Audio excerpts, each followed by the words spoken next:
Welcome back to the Always Reading Book Club. It is your girl Kiki Reader, and we are going to do a standalone.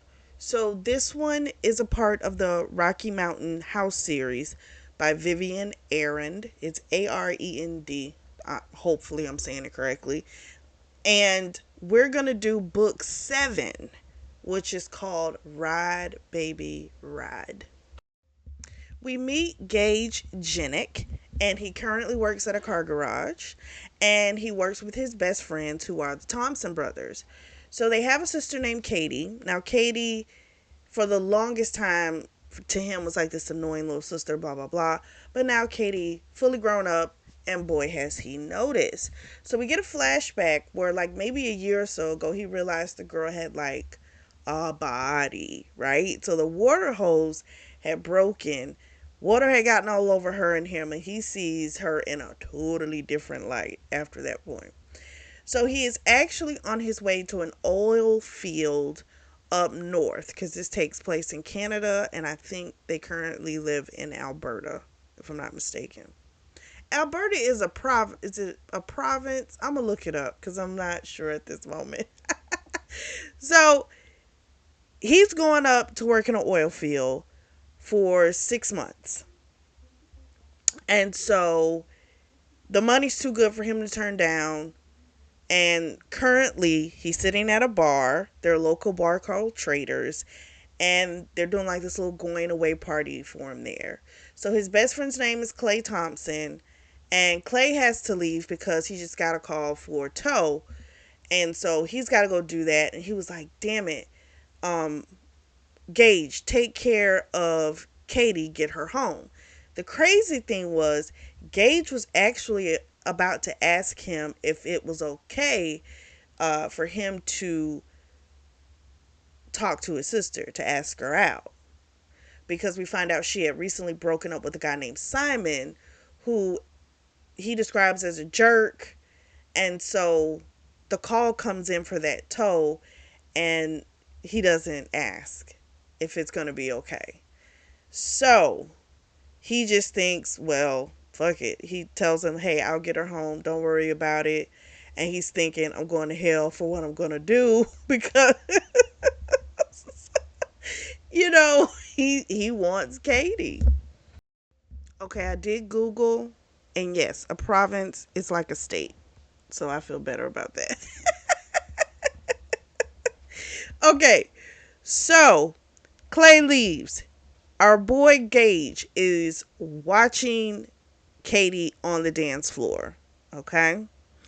And he for sure is going to tell her what he wants tonight. So this is going to get pretty interesting. So we then switch to her POV, and we find out she has always had a crush on this dude. Okay? And as she's dancing, she looks over and she sees that he's watching her, but it's not like, oh, that's just Katie. Like, no, he's looking at her. This is lustful looks that he's giving her. So she winds up going to over where he is to find out, because she sees Clay has left. And she's like, damn it, he was my ride home. And so Gage is like, oh, don't worry, I'm taking you home. And he puts his hand on her hand, and he also puts his hand on her thigh. There's all this electricity going through her. And for her, this is a fantasy come true, right? She's always liked this guy. And so her friend Janie comes and snags her and was like, come dance again, come dance again. So he's watching her, and all she can think about is how quickly she is ready for this damn night to be over. So she could go back to whatever exchange that happened between her and Gage. I also forgot to mention, apparently a few weeks ago, Gage had punched her boyfriend Simon in the face because Simon had made like a homophobic rant, and so he punched the dude. So he seems like he's a jerk and wasn't good for her, so kind of makes sense why she dumped him. Our boy Gage is waiting while she's dancing, having herself a good old time. And then finally, he's ready to go. He wanted to hang with her, so he goes up to her And he's like, do we need to take Janie home too? But some dude named Lynn, who's, well, not some dude, Lynn is one of Katie's brothers. And so he's like, I'll take Janie home.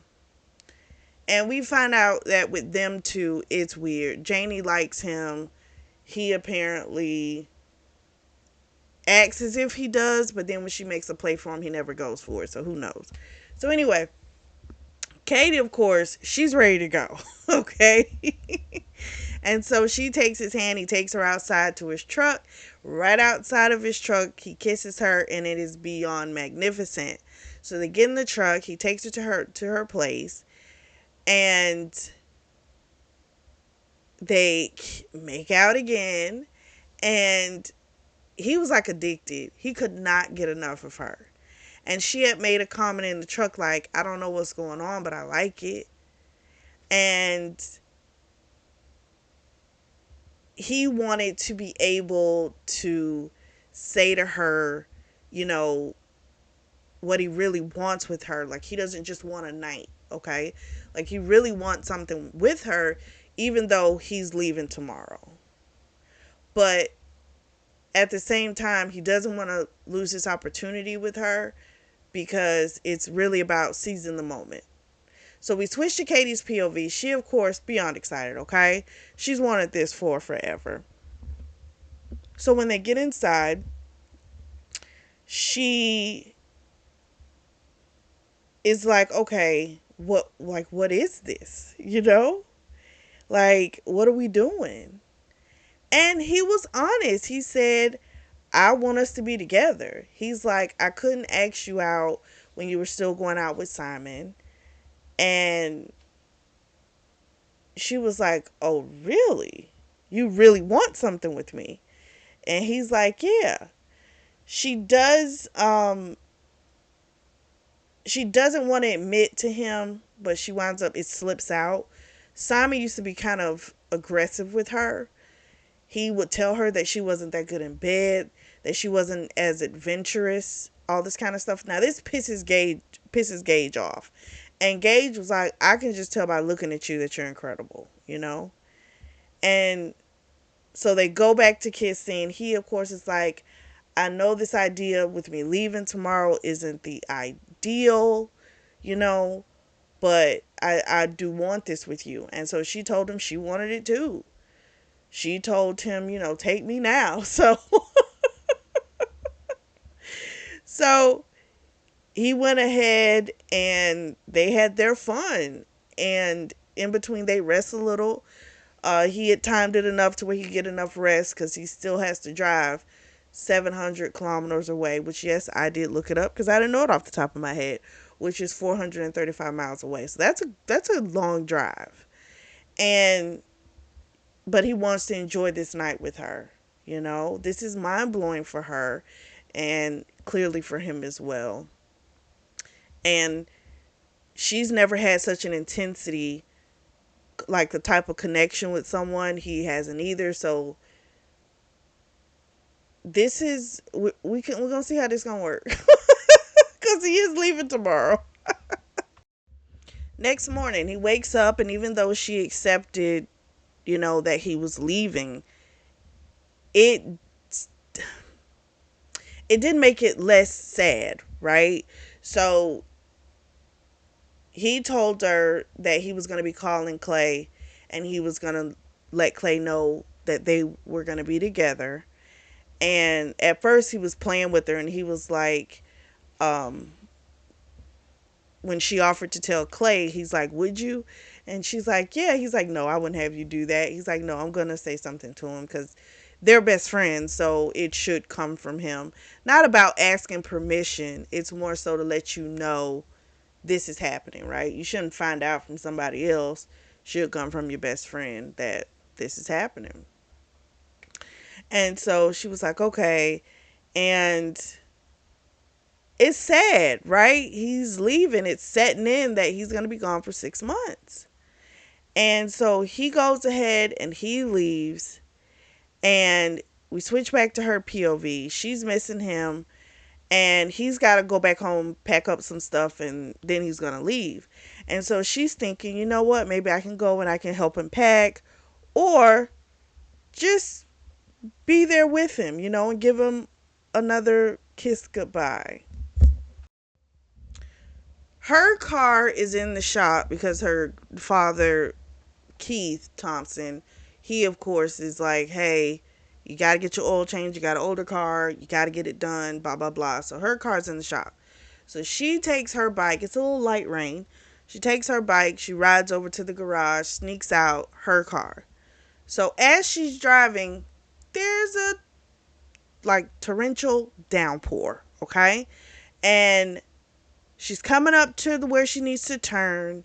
She tries to make the turn and she hits on the brake. It's not braking. Brakes aren't working. And so she's, trying to do it to where it's not bad of, this bad of an impact, but all she knows is that she crashes. The last thing she remembers is her head slamming against the door frame. We switch back to Gage. He had sent Katie an email because he found out that the job has now changed, but it's a good thing. It's going to be harder work for him. So instead of him going away for 6 months, he's only going to be gone away for only 2 months. But it's double the pay, but he's going to be working like 20 hours a day. And there's no communication. So 2 months of no communication. He, of course, is going to miss talking to her, but he's like, for him, he's like, this is going to be better. He gets back to her sooner. Then they can really start off their relationship properly. So then he sends a message, an email to Clay as well. And it basically says him and Katie had a talk. They've decided they're going to be together, blah, blah, blah. And keep the wolves at bay until he gets back. All right. Well, he sent that. And when he gets to where he's going, there's a helicopter that's going to take him to where he's going to be. And he has to send the email real quick because he didn't really want to send it because it sounded kind of corny. But he didn't have any time because he's going to be no communication for the next 2 months. So he sends it, and because there's a storm coming in, which we know the storm has already affected our girl. Katie is probably the same one. And so this is now September. He's not going to be back until November. He's hopeful the time will just fly by because he cannot wait to get back to Katie. All right, it's now November. We find out that this is what happened after that accident. So our girl Katie has got some memory gaps. So she does remember her family, remembers Janie. She knows who Gage is, all this different stuff. But there's gaps in her memories. And she does not remember what happened that night before the accident. Okay? So the guys are going to be throwing a party for Gage when he comes back at his place. She thinks it's stupid because she's like, he's not going to like that. Because she still remembers Gage. She still remembers that she's got a crush on him. That's all still there. But unfortunately, the, pretty important part, she remembering that. She did all the data entry at the job, so she's not able to do that because unfortunately that part they have to help her with. She can't get into her emails. She can't remember the passwords. She can't remember a lot of stuff. And so Janie is, letting her know, hey, we're here for you, blah, blah, blah. And she is thankful to have Janie there. She really is. Her brothers are a lot. She feels like a freeloader because it's like everyone has to help her. And her brothers were already overprotective. So this just took it up beyond a notch. So that's annoying to her. There's a knock on the door. And Janie's like, the hell are you here? So it's Simon. So here's what's going on with Simon. The ex-boyfriend has told her that the night before the accident, they got back together. She doesn't remember this. She does remember breaking up with him. She does remember that. No, I'm lying. She doesn't remember that. She remembers that they were together. So she does remember the relationship. She doesn't remember them breaking up. Janie, her brothers, have told her, no, you broke up with him, X, Y, and Z. The problem is she's not sure, are they saying that because it really happened or because they can't stand him? Because she could tell that they can't stand him, okay? But the guy's coming around. He's being all sweet and stuff. And Janie can't stand him. And she's listening to this. And he's, telling her how, he wants to be with her and how he wants her to, for them to get back to where they were. Like all this crazy crap. And she has a funny feeling this doesn't feel right. Like when he talks about stuff, it just doesn't. But anyway, he leaves and our girl has to throw up. I also forgot to mention Janie really helped her, with paying her bills and stuff because she didn't have access to anything. So she had a password book or whatever. She couldn't get into it. And all of the answers, you know how when you try and reset it or whatever, she didn't know any of the answers. So she had to create new stuff, which means she never got the email. Also, so again, she's appreciative of Janie because Janie's been there. We then switch to Gage POV. Here's the thing with the emails. The one that he sent to Clay bounced back, never got delivered. Okay? He's never heard from Katie either when he checked his email when he got back. It's like there's nothing from her. And he's wondering, like, what the hell? So he's kind of racing back. And he decides he doesn't want to go to his house. He wants to go straight to Katie. So he goes, knocks on her door, no answer, sees her shoes there. So he's like, she's got to be here. Her car's outside. Thankfully, in the crash, her car didn't get completely totaled because of the way she steered it when it went into the ditch. So she still has her car. He goes through the back door and he hears her puking. So he goes, finds her. She's pale. And she thought he was an intruder, so she had picked up the plunger ready to fight. So she's like, why aren't you at your house? They're throwing you a party. He's like, oh gosh, I hate that. He didn't want a surprise party. And she was like, let me brush my teeth, get myself together. I come out. So she comes out and it didn't feel like he should just sweep her up and kiss her. The way she was, something was different. Her hair shorter, just a lot. He's looking at her like, what the hell? She seems different.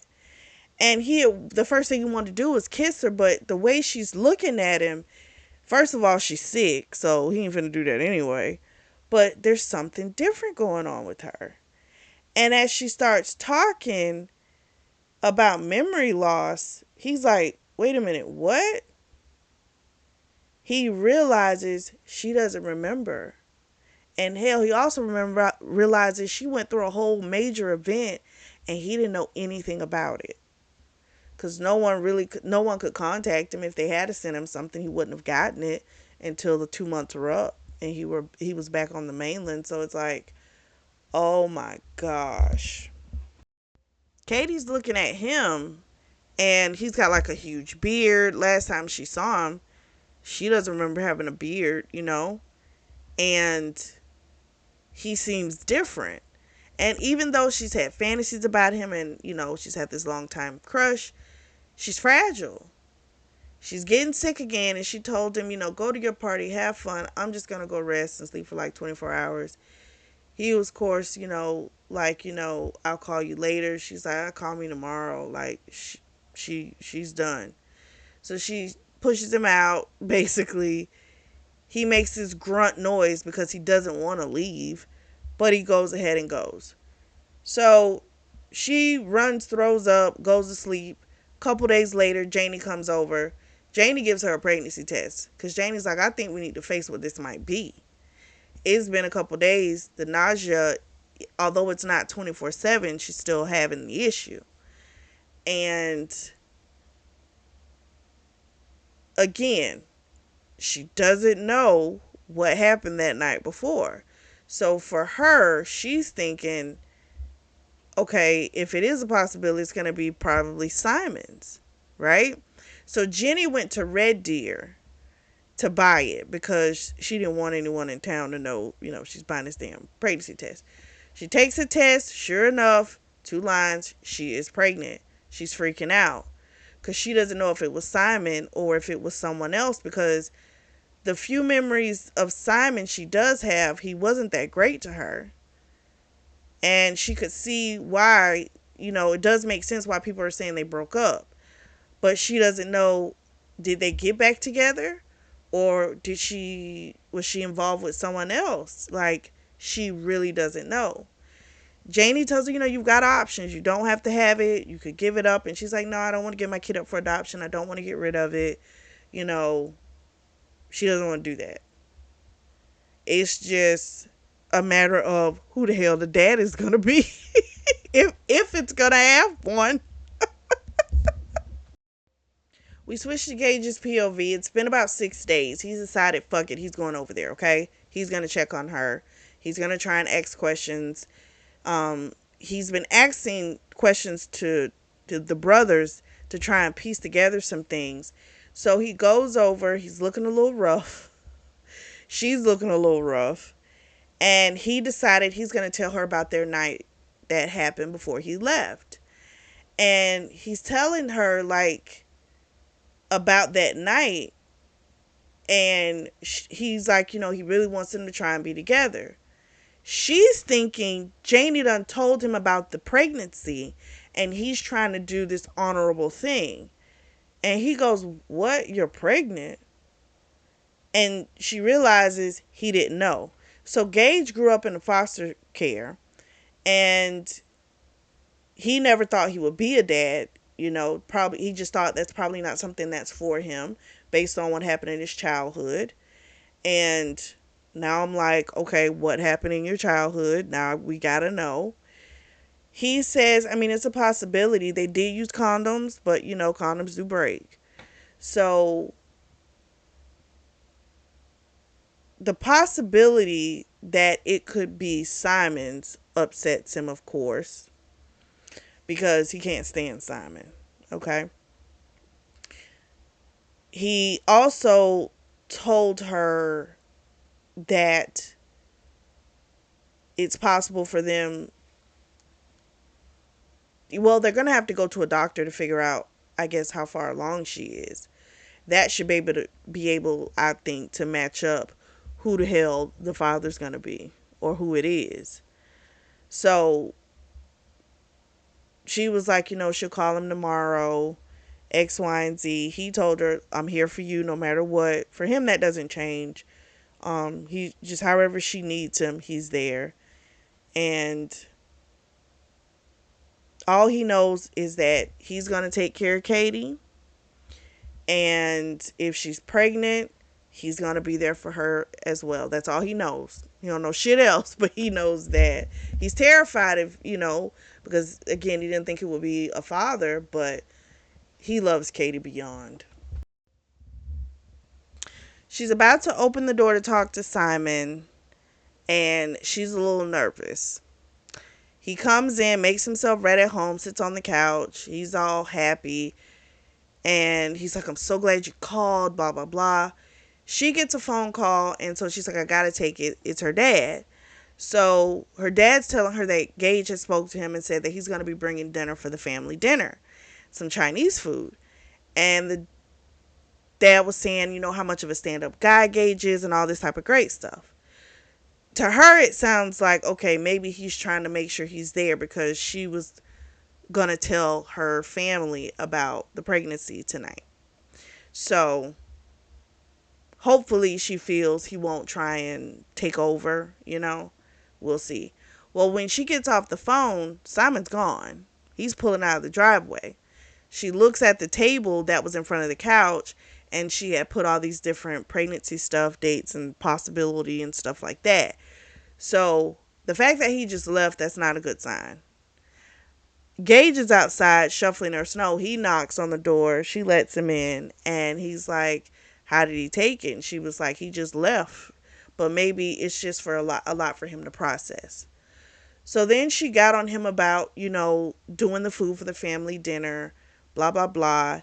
He felt like she needed him there, which is sweet, but again, for her, this is something she felt like she needed to do on her own. And so they have a conversation.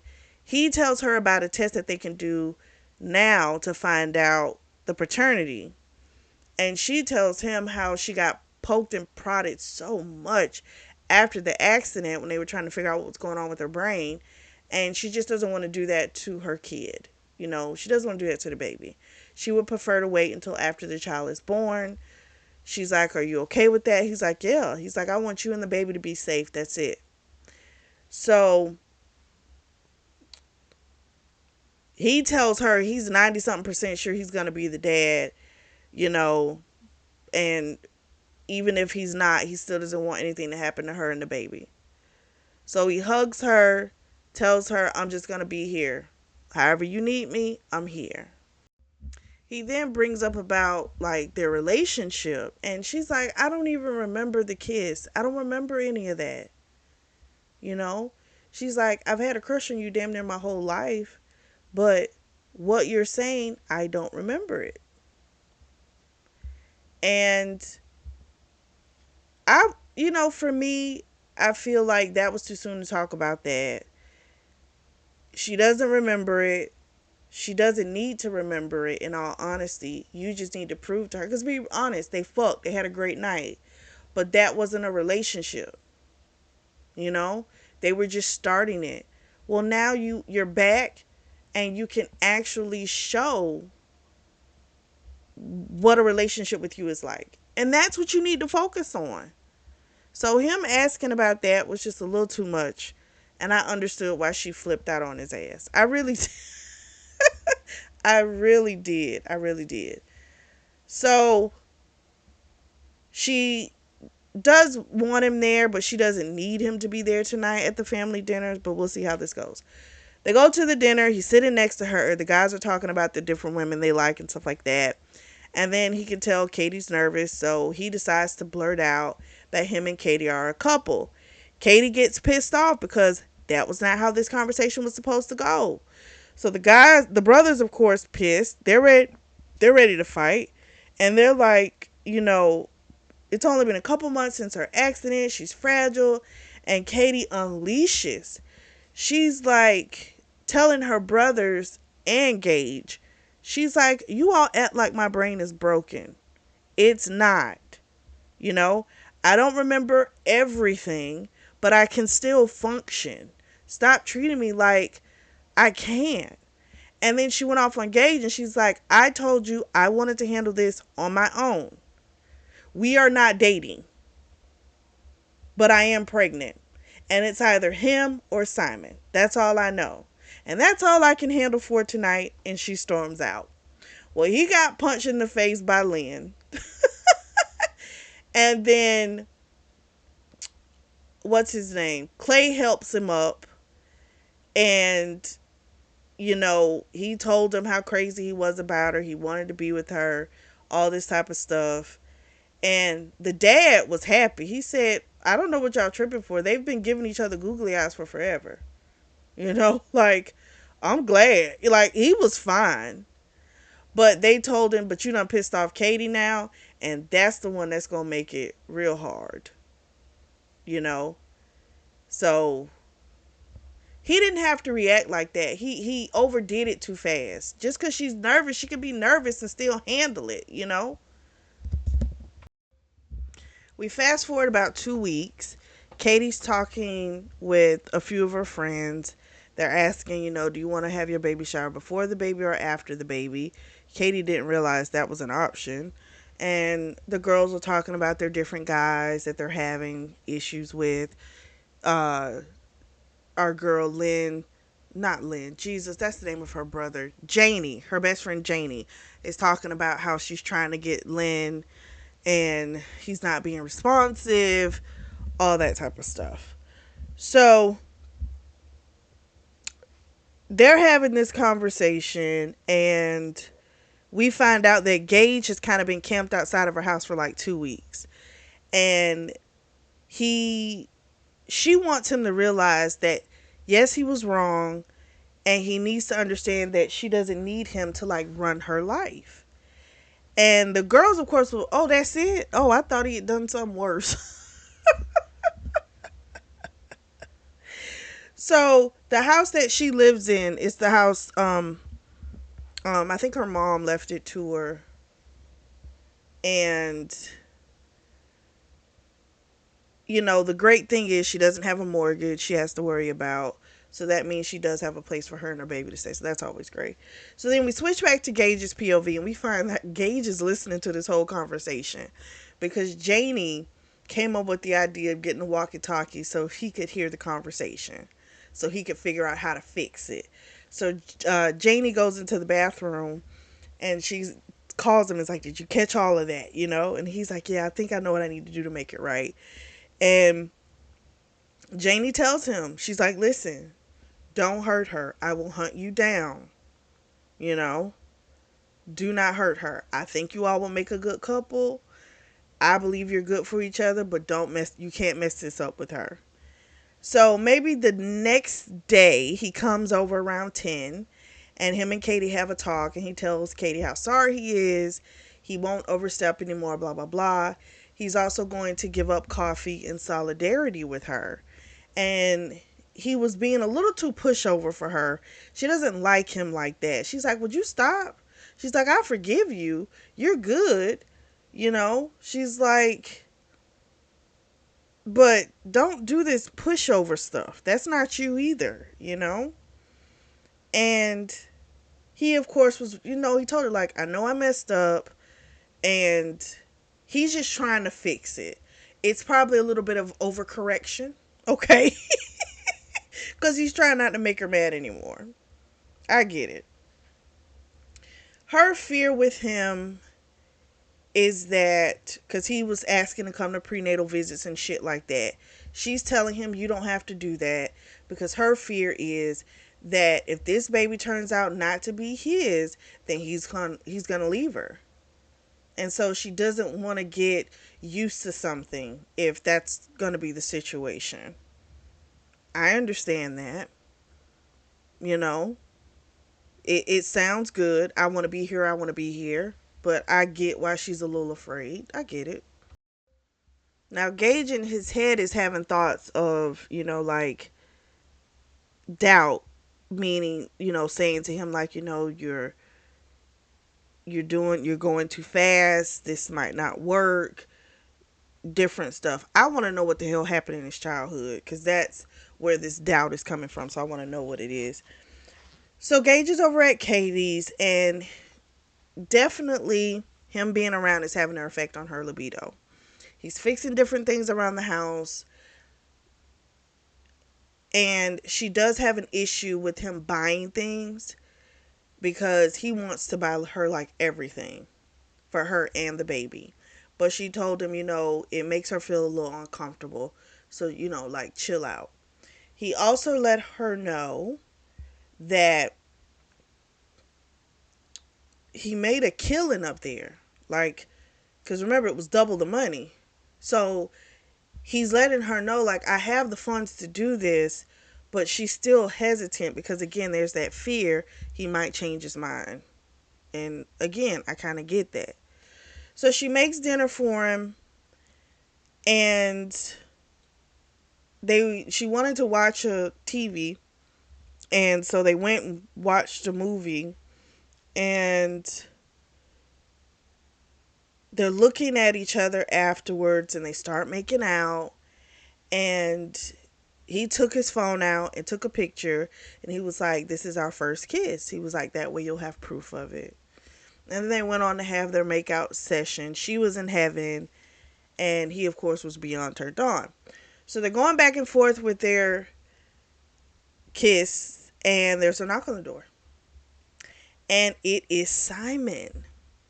And so Gage, of course, is pissed, but he can't really do too much, right? Because he's trying hard not to make Katie mad at him.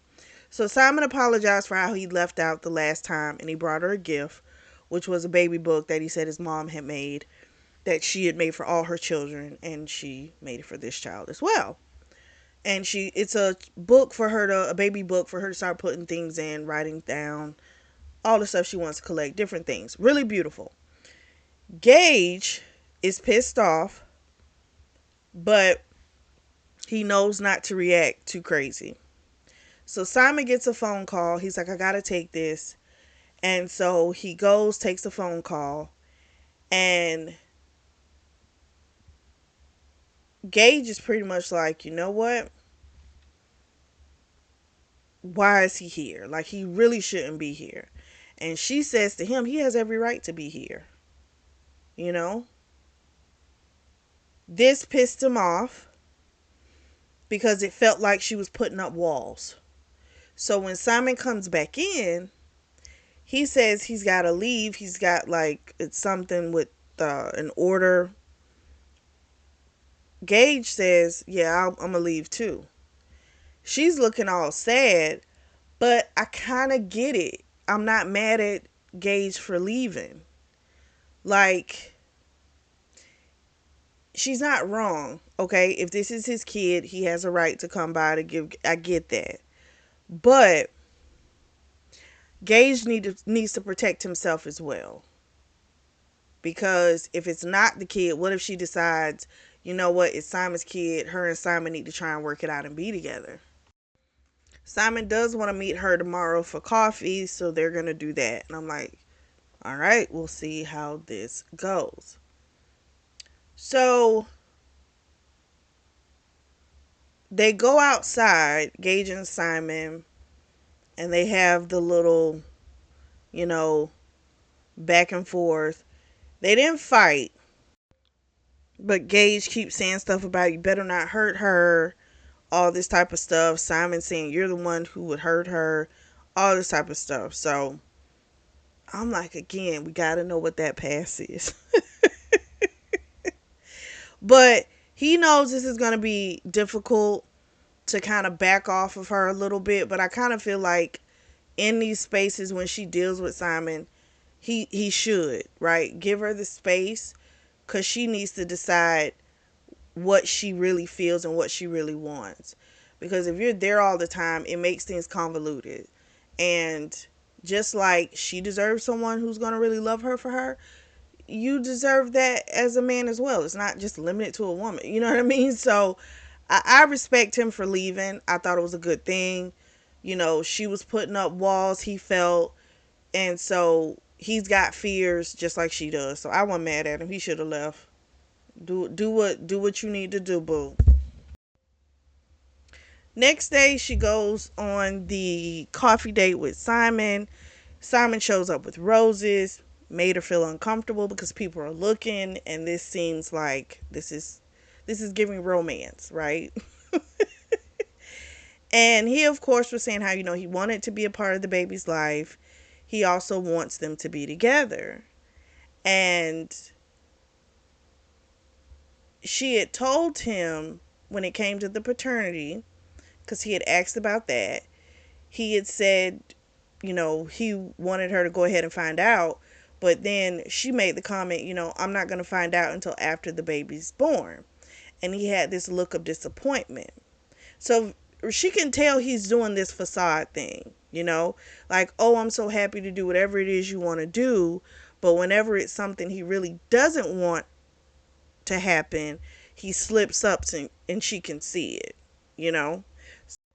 He asked her to a movie. She said, no, I told you it's not going to be that way, you know.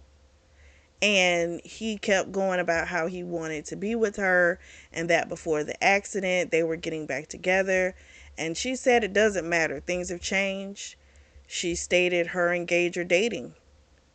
And he was like, what if it's my baby? Then we should be together. So it's like, okay, so if they should be together based on if the baby's yours, we already got a problem. You know? She told him this is how it's going to be. And he said that he still wanted to be in the child's life And she's like, okay. She says, prenatal visits are coming up, different things. He tells her, if you call me, I'll be there. So she's like, okay. So as she's leaving out, there's an older guy there who asked about when his vehicle was going to be ready because it's at the shop. She couldn't remember his name, memory gap. She gets back to the shop. She describes the guy, and the description she gave, they were like, that's like over half our customers. So then Gage got her a notepad and a pen or a pencil to draw the guy. And come to find out, she's really good at drawing. And apparently in high school, she had got like a really bad grade in art. So it looks like a creative part of her brain has definitely opened up. And so by the picture, because it was that good of a picture, they could make out it was a guy named Steve. So Clay goes and calls the guy to let him know what's going on with his vehicle. And Gage is hugging up on her and stuff. And she's like, you're getting really bold. And he's like, well, they got to get used to the idea of us being together. We're a couple. And she's like, so we're a couple now? And he said, yes, we are a couple. And I'm like, okay. And the fact that he was kind of stern with it, she kind of liked it. We push out to about 3 months, and Simon's been coming along. And this particular visit, they're going to do a visit of the hospital. And they were going to like the nursery and different stuff. And so it's Janie, Gage, Katie, and Simon. So as they're walking, it's Simon trying to be next to Katie, and Gage, making sure he moves him, back and forth. And then he saw a picture of something Simon did, probably of a woman giving birth, and he got woozy. So Janie stayed behind with him, so Gage and Katie could just finish with the tour. So then afterwards, Katie's a little sad because it made her think about her mom not being there. So when they got back to her place, she said, I wish my mom was here. She loved kids. It would have been nice to have her around. And he expressed, how, loving her mother was, and, how he knew because he experienced that, and that her mom was the best, and that he has no doubt that she's going to be just like that. And they get to talking, and we get the story. And I'm like, yes. So when he was 12 years old, his dad was a truck driver. He used to be gone a lot. Apparently he was a cheater. And the mom apparently had it up to here with it. She was done. She was leaving. So she was packing up their stuff, and the dad came home early. And so he, of course, at first was like trying to get her to not leave, and that didn't work. They got into a huge fight on the lawn, and when the mom went to grab Gage, the dad was like, oh no, you're not taking my son. And the mother says, well, he's not your son. He wasn't premature. I lied. While you were out cheating, I was doing my own thing.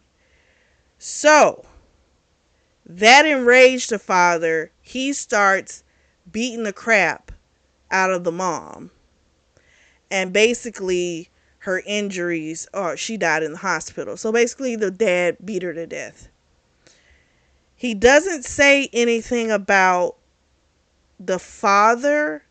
So I'm kind of wondering, is one or two ways. Either the father's still in jail, he won't talk to him, or something happened with that dad. I'm wondering, because Simon had made a comment to him when he had went out. Remember, he was outside and he had made that comment. Simon said, I know about you, or something like that. So I'm thinking it's a possibility our boy Gage might have out, like maybe he offed his dad. I don't know. They don't say anything. That's the end of the story. And so, after that, she's all holding him and stuff like that, and telling him how sorry she is he ever had to deal with that. And afterwards they kiss, and he fingers her, makes her come, but he won't fuck her, and she's ready to do it. But he tells her, we're gonna take it slow, we're gonna make memories. We fast forward 3 weeks. He is doing everything different ways, making her come. He'll eat her pussy, finger her different ways, but he's not fucking her. Okay? And this shit is starting to get to our girl. It really is. Another thing that's going on is the birth of her creativity.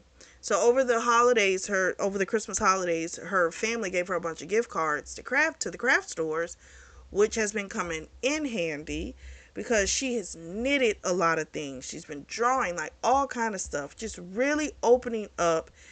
It's like an creative explosion, okay, is what she's experiencing. And she is absolutely loving it. So she gets a call from Simon. Simon hasn't really been coming around for the baby stuff since the uh, hospital incident where he was about to pass out. He keeps calling her, trying to get her to go out on a date. Okay? Still trying to get back in a relationship. She, of course, keeps telling him, I have told you I am with Gage. Goes off, hangs up on him. He did make a comment before he hung up to her, saying that you don't know everything about Gage. And so Gage comes in, and Gage goes, I want to go for a walk. She's sexually frustrated, pissed off. She says, well, go for a walk. He was like, you're right, I'm sorry. I didn't ask you. Would you come with me for a walk? So she goes and gets her coat, and they're going for a walk. She explodes. She tells him about the sexual frustration. He says, there she is. I've been waiting for you to show up. And it's like certain parts of her, like she can be bold, right? And she can say what she wants, but then she'll like shrink back down again. And he was like, no. He was like telling her, you need to say what you want. He says when it comes to Simon, you need to be bold. You need to tell him that, stop playing with you. You're not going to be together. He needs to let it go. You need to stand firm in it. He said, and if you want me to fuck you, you need to tell me. And so, sure enough, they start kissing. They get back to the house. They take off each other's clothes, and they have their nice heart fuck. It's divine. That's what she's been missing. And she likes herself. She likes her, the ability to speak up and stand firm and what it is that she wants, and that bold part of her. She's loving it. She's loving being this person. What you should be. You should be able to say what you want and not have this, massive, you know, anxiety. I know people have it, but not have that massive anxiety of what a person's going to do if you say this is how you feel about something. Terrified that you might lose them. That's a lot of pressure. We fast forward to February. He's in bed with Katie, and he's falling in love with this woman, okay? And he's not trying to stop it, okay? So she gets up to go pee. She comes back. He was right about to fall asleep when they hear a loud horn, and then cracked glass, the bedroom glass window, gets knocked out. It's fucking Simon throwing stuff, saying, "Get away from Katie. You're the problem. I'm not gonna let you hurt her." Like all this type of stuff, and I'm like, "But you breaking shit, saying somebody else violent," and he just keeps on. Katie's terrified, and she calls the police. She didn't want him to go out there, but he did not want Simon getting in and getting to Katie. Okay? So when he goes out there, the accusation starts flying out of Simon's mouth. Simon is starts beating the shit out of him, saying, "You're not gonna hurt Katie. I did some research on you. You killed your own father." And the fear is in the pit of Gage's stomach. He didn't want her to know about this, or maybe he would have told her when he was ready. I mean, it's a hell of a memory to have. Just saying. Um, and so he's not. He wasn't like fighting Simon back. He like knocked him a little bit just to kind of get him off of him, just to get him on the ground. So when the cops came, they could get him, but he was not trying to fight him. So the police get there, they put him in the back of the cruiser, they go inside, she's holding on to Gage, and the woman they went, I think her name was Anna, they went to school, Gage went to school with her, and the officer was wanting to know, okay, what's going on? Is there anything going on between Katie and Simon? And Katie said, no, nothing like that. And Gage said, me and him have had some run-ins, but no. Katie did say about, with the baby, the paternity and stuff like that, but she hasn't been dealing with Simon. And so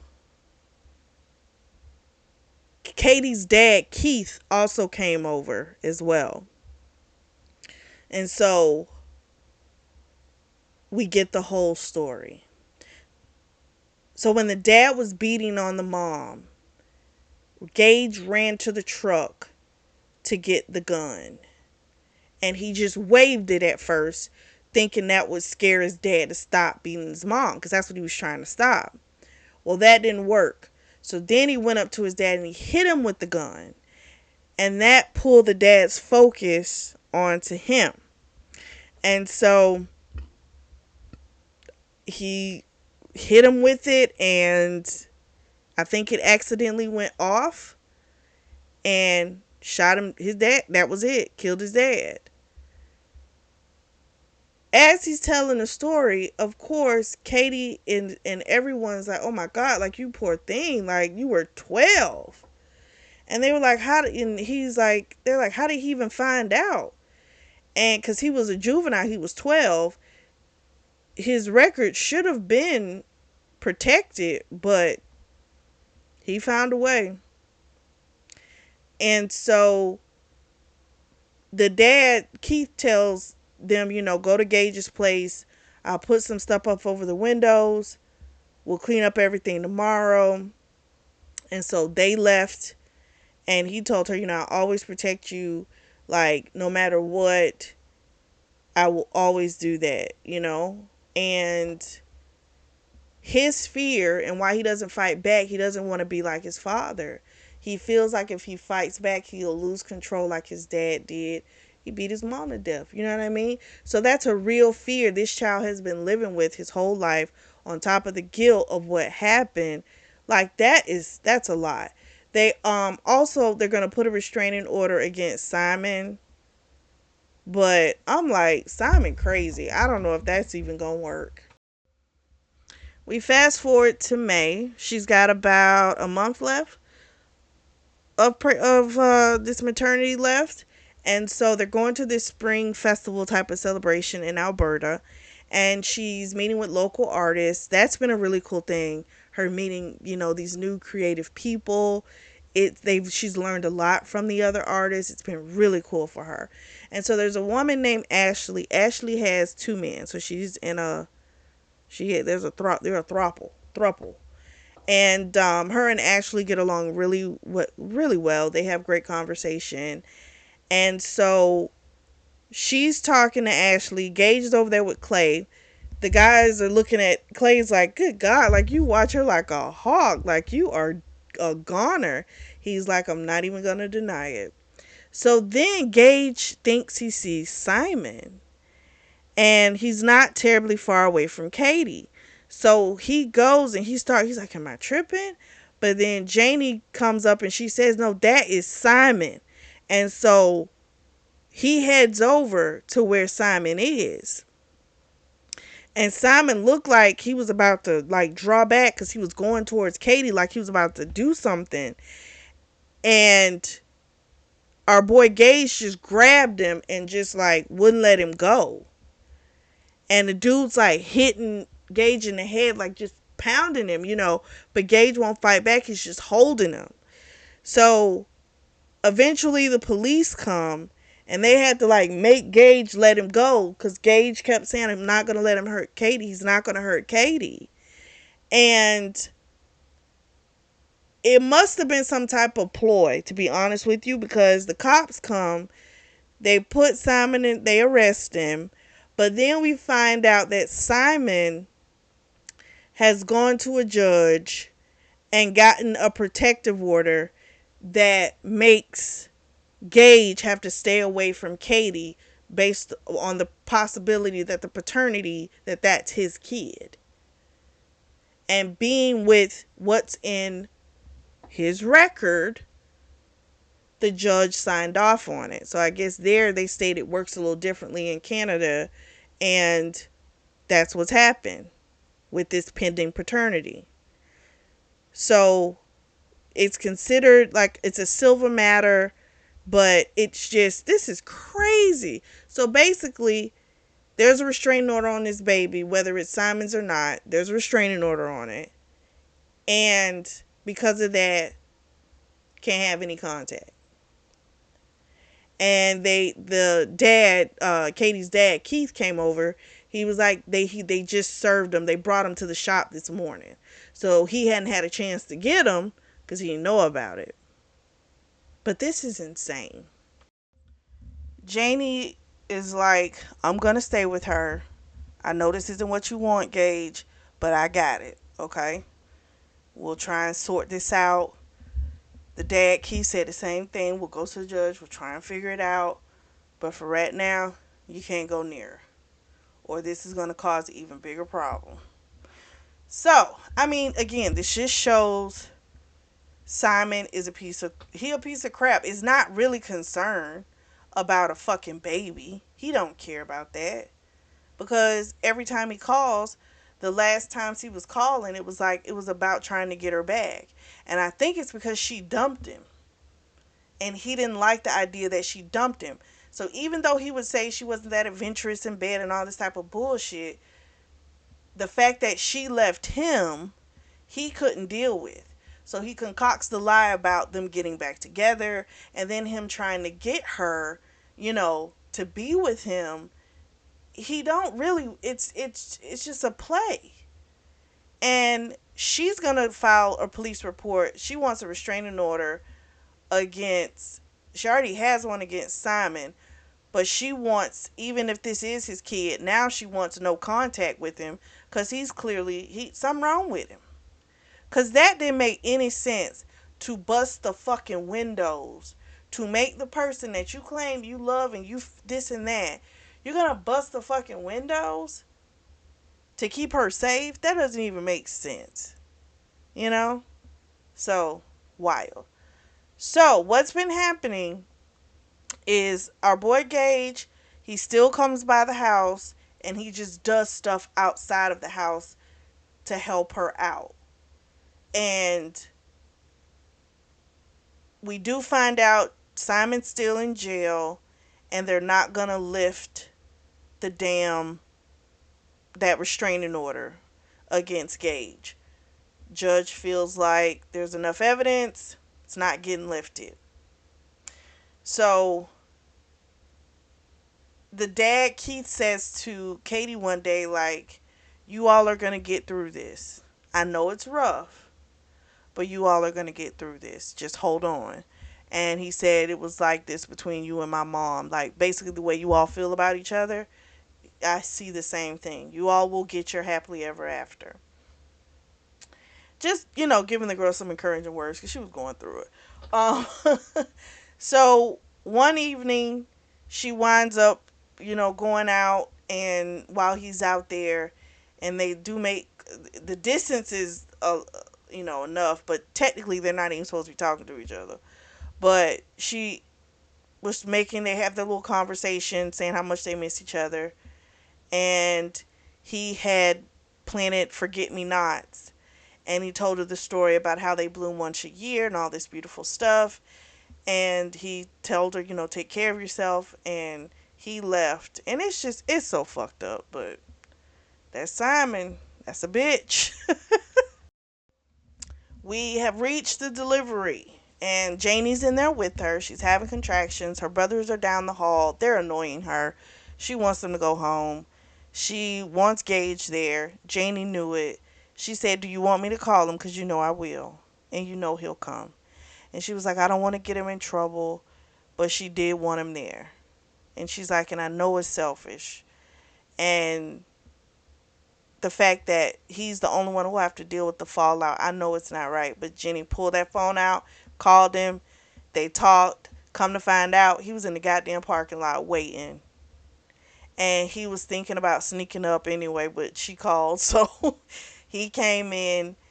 Jamie said, she'll talk with the nursing staff and try and get whoever to be on their side. They'll lie for him if they need to, because they realize she needed him, he needed her.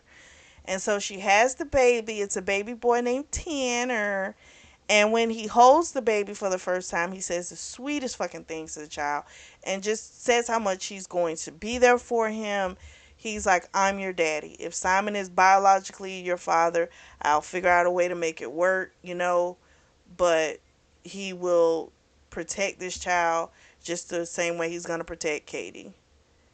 And Katie heard it all, and it was so beautiful. And he also had made a comment about, "Gotta convince your mom to marry me," and all this type of stuff. And just he's embracing his role as a real father. Like, he's in it. And so Katie came up behind him and she just told him, "I love you." And he's like, "I love you too. And we'll figure this out." Test results come back 5 days later. 99.9. Honey, it is our boy Gage's child. And I was like, thank goodness, because they did not have to deal. I didn't want them to have to deal with that Simon dude. I really didn't. We fast forward to August. They have gotten married. She is looking for the book that she had started with that bullshit Simon had given her, that baby book. She had put some stuff in there and she wanted to transfer it over to the new baby book that she had gotten from Janie, because of course she's not trying to use the other one. Um, and she winds up finding her old passwords, that book. And so she pulls it out and she goes to the old email, and she didn't doubt that he had sent it, but she wanted to print it out and put it in her book of memories. Um, because clearly there was this magical moment they had, and so she wanted something from that.